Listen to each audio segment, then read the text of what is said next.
We have let another people's spirit take possession of our bodies and take possession of our minds. When we speak, it is not with our African voice. It is with the voice of that demonic presence that uses our lips to speak its own language. Yes. Yes, we have to recognize this. We are possessed. And if we are to transform ourselves and to transform the nature of our relationship with those who are our masters, we must engage in an exorcism and clear the devils out of our minds.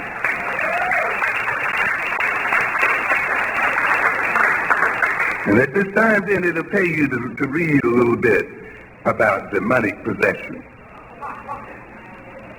And we have to be demonically possessed. Because if we talk about black-on-black violence, self-defeating behavior, self-destructive behavior, then we could not be possessed by a beautiful and wonderful God. We must be possessed by demons. It's interesting to look at the literature on possession. We have a couple of types of possession. One is called a somnambulistic possession. Somnambulistic. Soma, in this instance, having to do with sleep. You hear it in the word sominex. Ambulistic, to move around. Ambulatory. Right? So we're talking about people who are what? Sleepwalking. They're not awake, but they're walking around. The body is moving, and it is walking in an organized fashion and walking systematically, but the person is still asleep. And in somnambulistic possession, then, the individual's original self has been repressed and displaced, and the spirit, and he identifies with the spirit that possesses him. And his I and the spirit's I are one and the same. We have a lot of that here today. Where the spirit that has been implanted in us, we have taken to be us, and we've identified with it. That is why in defending ourselves, we end up defending the people who rule over us. In defending our ego, we end up maintaining the social structure that has destroyed our ego to begin with. And you see it in our youngsters, who will fight and kill in the name of respect, and fight because their egotistic orientation has been insulted.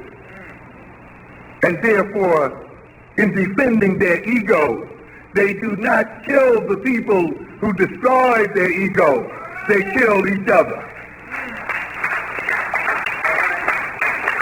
and maintain the one who destroyed them in the first place in power.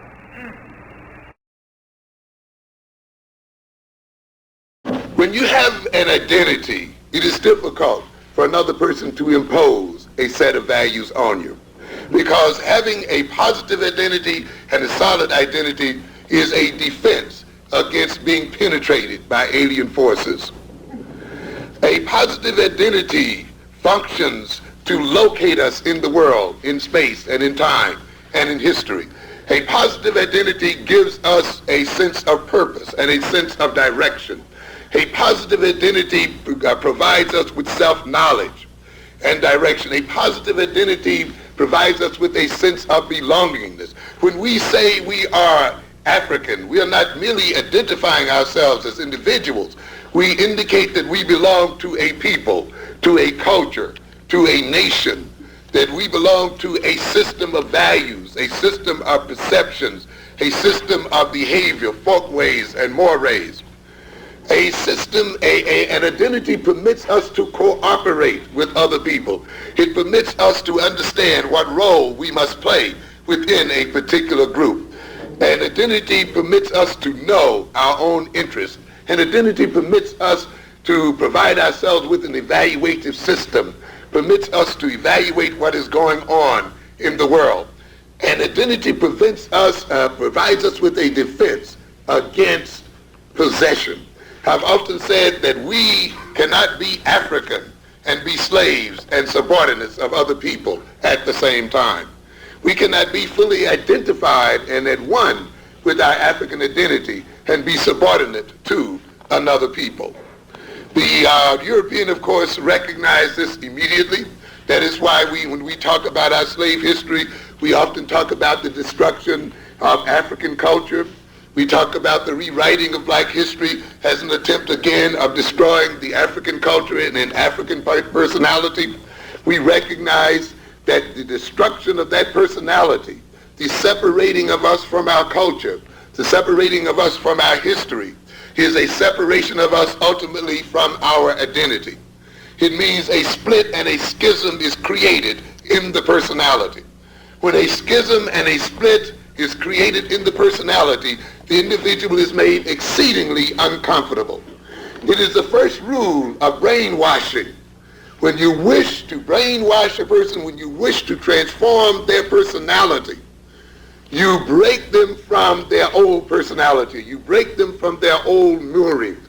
You make them question and doubt their previous culture and their previous learning.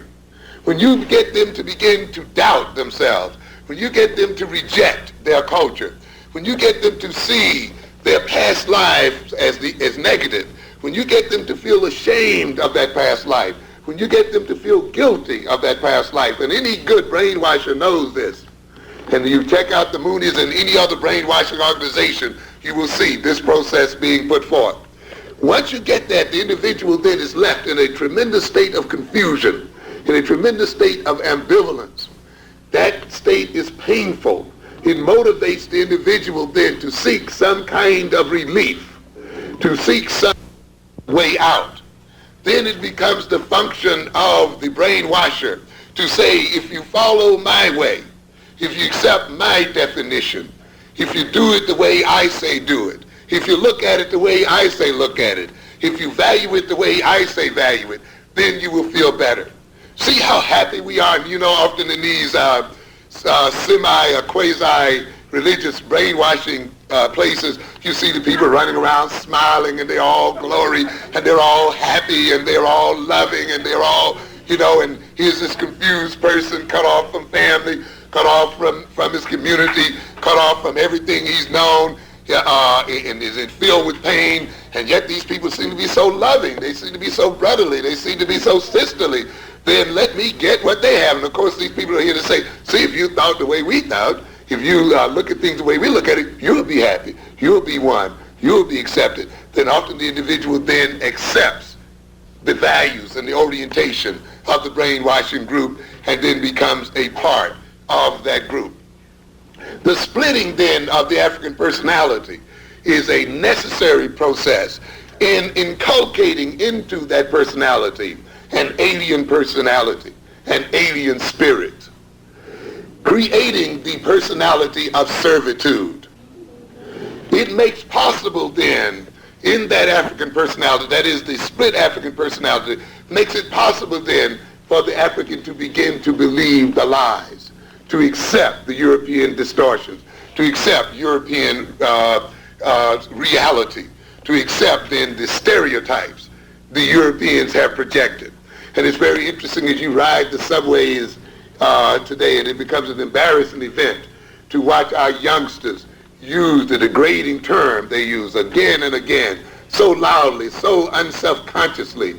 When I grew up, the idea of using this term in public, the idea of letting white folk hear you using that term, letting any other group of people hear you referring to yourself by that term was unbelievable.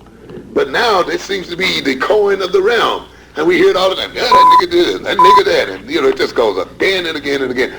People must have been destroyed in many ways to talk about themselves in public and to be this way so loudly and so clearly. You must then break the African person from his African identity in order for this to happen. And this, of course, is what happens. Nature abhors a vacuum, we say. In other words, where there's a vacuum, there's an attempt for that vacuum to be filled in some way or another. And of course, we see that when we suck sodas with a straw, we create a vacuum, of course, and that vacuum sucks into it whatever we are drinking. When you create a vacuum in the personality by separating the African personality from his African identity, then there is an attempt for that personality to suck into itself something else, to fill its emptiness. When the European then is in control of information, when the European is in control of so-called knowledge, when the European is in control of so-called reality, in control of definition and so forth, it will be these things that are sucked into the African personality. When the European projects lies as truth, there will then be these lies sucked in through the vacuum of the split African personality and accepted as truth. And then this personality, these sucked in lies, these sucked in perceptions, these sucked in distorted views of reality will take on a life of their own. They will take on a structure and an organization and represent themselves as a personality.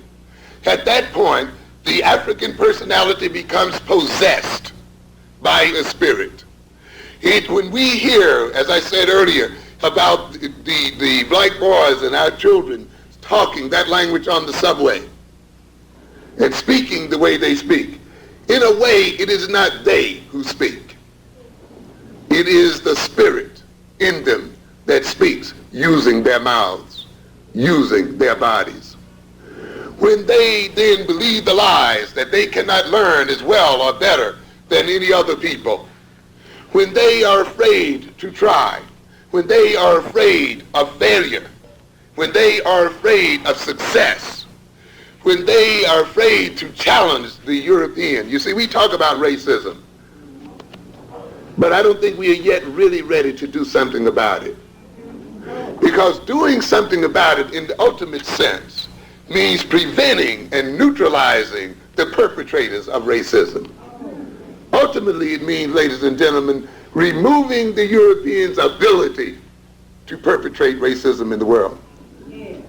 Not getting the European to love us, not getting the European to so assimilate with us or to accept us, but getting the European in a position where no matter how scandalous he is in terms of us, he can do a doggone thing about it. Because we then have the power in and of ourselves to defend ourselves against his insult and against his slander. Ultimately, then, the removal of racism for the world would mean the ultimate neutralizing of European power.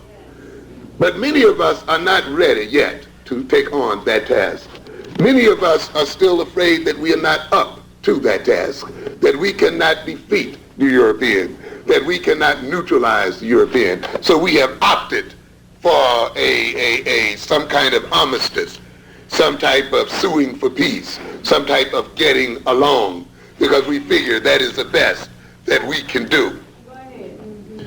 Then in this sense, then we will be continued to be possessed by an alien spirit. And that alien spirit then will speak to us. When we then fail to believe in ourselves as people, it is because that spirit has taken over us, and it says to us what the European has said: you can't succeed, you can't run the world on your own, you're incapable of having a culture. Without us, you wouldn't have VCRs, you wouldn't have TVs, because see, you're not technical, and you know you love it. You wouldn't have compact disc, and you know you're into your music, you see, and you wouldn't have this, and you wouldn't have that. Europeans are mathematically gifted, and you are not mathematically oriented, and Jews can count money, and you don't know how to keep money. That means that there's a spirit in us, and that spirit whispers to us, and it keeps us from attempting many of the things that we should attempt. This can only occur when we have been separated from our African selves,